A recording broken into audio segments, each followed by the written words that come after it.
చంద్రబాబు నాయుడు గారు నిదానంగా అంటే చాలా ఆలస్యంగా మేలుకొన్నాడు.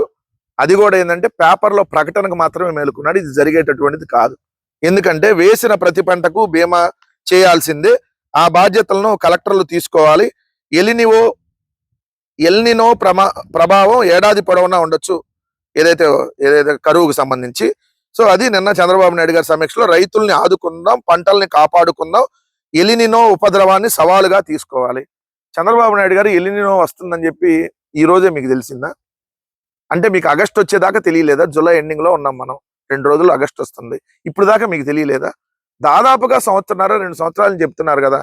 మరి ఎలినినో ప్రభావం ఉంటుందని ముందే మీకు తెలిసి కనీసం రైతులను ముందు జాగ్రత్త చర్యలు కూడా తీసుకోమని చెప్పకుండా వరి పంట వేస్తే ఆ వరి పంటకు సంబంధించిన దాంట్లో రైతు పొలాన్ని దున్ని నారు పోసి ఏదైతే నాట్లు వేసి యూరియా కూడా చల్లి దాదాపు ఎకరానికి 15,000 రూపాయల నుంచి 20,000 రూపాయలు ఖర్చు పెట్టుకుంటే మీరు ఇప్పుడు వరి వేయొద్దు, ఎలినినో ప్రభావం తీవ్రంగా ఉంటది, తీవ్రంగా ఉందని ముందు తెలియదా?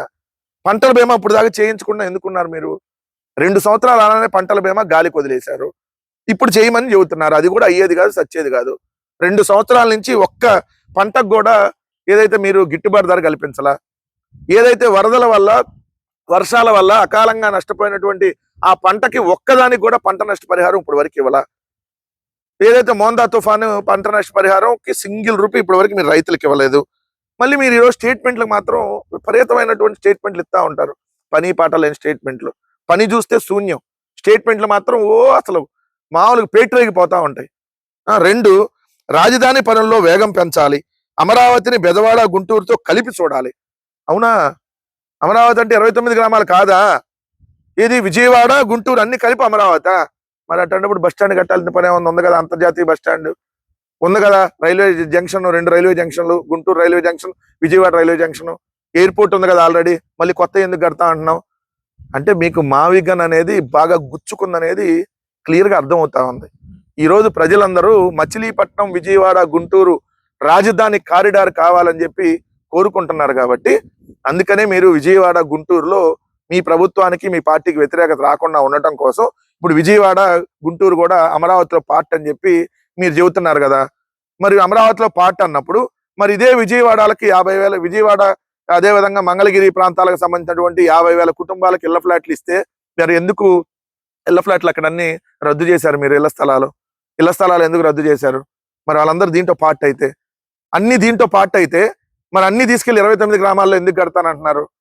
ఆల్రెడీ విజయవాడ చుట్టుపక్కల, గుంటూరు చుట్టుపక్కల కట్టొచ్చు కదా, ప్రభుత్వ స్థలాలు చాలా ఖాళీగా ఉన్నాయి కదా, మళ్ళీ ఎందుకు ల్యాండ్ పూలింగ్ చేస్తున్నారు? సో ప్రజలను మీరు మరొకసారి వంచిస్తా ఉన్నారు. ఆంధ్రప్రదేశ్ రాష్ట్ర రాజధాని అని అంటే ఇప్పటి వరకు ఆ 29 గ్రామాలే. మళ్ళీ ఇప్పుడు కొత్తగా భూములు సేకరిస్తున్న 7 గ్రామాలు కూడా కలిపితే 29+7. మళ్ళీ రేపొద్దున కొత్తగా ఇంకో 30 గ్రామాలు, 40 గ్రామాల్లో భూములు సేకరిస్తే అవి కూడా కలిపితేనే రాజధాని. గుంటూరు, విజయవాడ రాజధానిలో లేదు. సిఆర్డిఐ పరిధి వేరు, రాజధాని వేరు. సిఆర్డిఐ పరిధి బాపట్ల జిల్లాలోని వేమూరు మా నియోజకవర్గంలో కూడా ఉంది. అందుకని వేమూరు రాజధాని. సో చంద్రబాబు నాయుడు గారు మీరు ప్రజలను మభ్యపెట్టద్దు. విజయవాడ, గుంటూరు, మచిలీపట్నం ఈ 3 జిల్లాలు కలిపితేనే అసలైనటువంటి రాజధాని అయ్యిద్ది. అతి తక్కువ ఖర్చుతో ఎటువంటి అప్పులు చేయకుండా మనం ఒక మంచి రాజధాని నిర్మించుకోవచ్చు. ఇప్పటికైనా మీరు చేసినటువంటి తప్పును సరిదిద్దుకోమని చెప్పి ప్రజలు మిమ్మల్ని కోరుతా ఉన్నారు.